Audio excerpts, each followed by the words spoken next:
Fights and scuffles in cycling are not a common feature in the pro peloton, but from time to time it does happen, such as the Mark Renshaw headbutting incident with Garmin in the Tour de France lead out in 2010, and the same edition of the Tour de France, Carlos Barredo and Rui Costa had a very theatrical fight.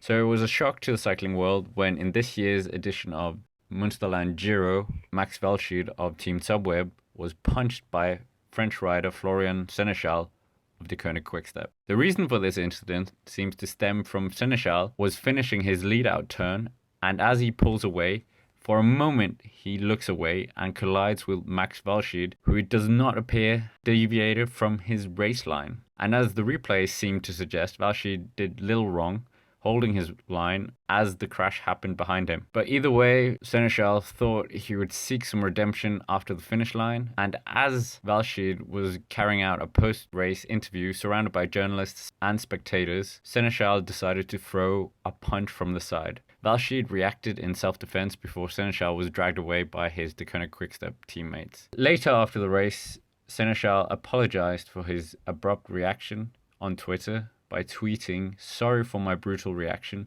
after the finish, but I was scared and I'm cured of a broken shoulder since June. I was lucky not to go back to hospital today and still live this on a bike." So basically what we can draw from this is that Senechal was very scared for his well-being, but also his career in a whole, as professional cycling contracts are very fragile, and if they don't produce results in the 2-year period of their contract, they could face being out of a job. It was just his immediate fear and frustration over just coming back that took over this moment. So I hope you've gained an insight to this freak incident, and that's it for this video. And of course, subscribe to the channel if you want to see more of our up and coming projects.